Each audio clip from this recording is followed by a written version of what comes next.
तो यहाँ पे यस बैंक ने अपना Q1 का रिजल्ट घोषित कर दिया है और जैसा कि आप देख पा रहे हैं फाइनेंशियल हाइलाइट्स में प्रॉफिट एंड लॉस में अगर हम देखें तो कंपनी ने Q1 FY24 में NII 2000 करोड़ का इस कंपनी का बढ़ चुका है 8.1% से ईयर ऑन ईयर बेसिस पे। नेट इंटरेस्ट मार्जिन की अगर हम बात करें तो ये 2.5% से बढ़ चुका है nearly 10 basis points year on year basis पे। और इसी के साथ ही अगर हम बात करें नॉन इंटरेस्ट इनकम की तो ये 1141 करोड़ रुपए हो चुका है। ये 54% ईयर ऑन ईयर बेसिस पे बढ़ चुका है और 13.7% क्वार्टर ऑन क्वार्टर बेसिस पे बढ़ चुका है। ऑपरेटिंग एक्सपेंसेस की बात करें तो ये है 2322 करोड़ रुपए।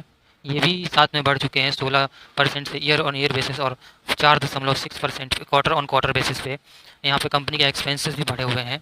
ऑपरेटिंग प्रॉफिट की अगर हम बात करें तो ऑपरेटिंग प्रॉफिट है कंपनी का 818 करोड़ का, जो कि ईयर ऑन ईयर बेसिस पे 38.8% से बढ़ा हुआ दिख रहा है।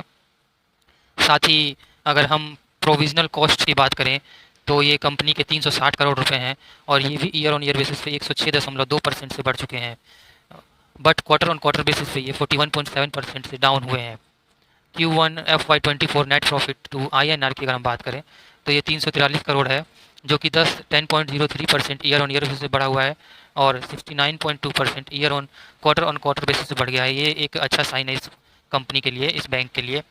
बैलेंस शीट्स में अगर हम देखें तो बैलेंस शीट्स में कंपनी के जो नेट एडवांसेस हैं ये कंपनी के 2,204 करोड़ रुपए के हैं।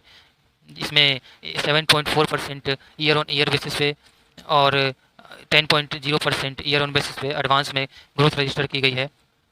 इसके बाद में अगर हम देखें तो retail SME mid cap mix में 61-14 और 25 वर्सेस 51-11-38 लास्ट ईयर एंड 59-14-27 में इसके सस्टेनेबल इम्प्रूवमेंट हुई है। ग्रेजुअलिटी जो लोन्स ये एडवांस में देती है कंपनी, उसमें रिटेल एडवांसेस में अगर हम देखें तो 47% की ग्रोथ देखी जा रही है कंपेयर टू 38.6% लास्ट क्वार्टर से कंपेरिजन अगर हम करते हैं इसका तो। और साथ ही अगर हम लास्ट क्वार्टर FY23 में अगर से कंपेयर करें तो ये 45.5% से बढ़ गया है। और कंपनी के ग्रॉस रिटेल असेट डिसबर्समेंट में अगर हम देखें तो ये 11,383 करोड़ रुपए का है। रूरल डिसबर्समेंट 717 करोड़ का है। SME जो डिसबर्स किया है इन्होंने वो है 6,686 करोड़ का। Mid cap corporation disbursement 1310 crore की किया है इन्होंने।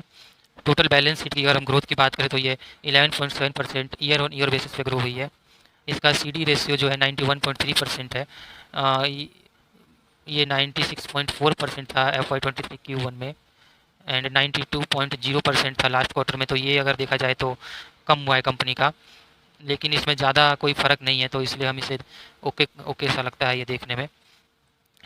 टोटल डिपॉजिट्स की अगर हम बात करें तो कंपनी के पास 2,19,369 करोड़ के डिपॉजिट्स हैं, जो कि 13.5% ईयर ऑन ईयर बेसिस पे और 0.9% क्वार्टर ऑन क्वार्टर बेसिस पे बढ़े हैं।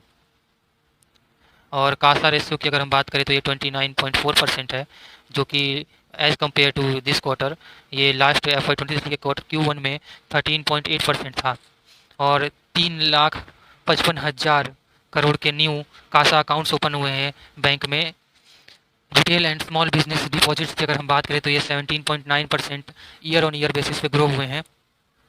Average LCR during the quarter remains, इसका जो एवरेज LCR था वो काफ़ी हेल्दी है, जो है 127.0%। ये as LCR as on June 30 125.7% था। CET1 रेशियो की अगर बात करें तो ये 13.6% था और टोटल करार था 18.3%। RWA टू टोटल असेट्स 69.1% था एज कम्पेयर टू FY23 72.8%, ये थोड़ा कम हुआ है। इन्वेस्टमेंट की अगर हम बात करें तो ये 70,971 करोड़ की है, ये भी इन्वेस्टमेंट बढ़ी है 20.9% से। और बोरोइंग्स जो है कंपनी की वो भी 5.7% से बढ़ी है, जो कि अब 74,747 करोड़ हैं। तो ये मेन फाइनेंशियल हाईलाइट थे इस क्वार्टर के यस बैंक के। उम्मीद है आप लोगों को इन्फॉर्मेशन मिली होगी इससे काफ़ी, और ये आपके इन्वेस्टमेंट पर्पज़ के लिए आपको हेल्प करेगी। Thank you.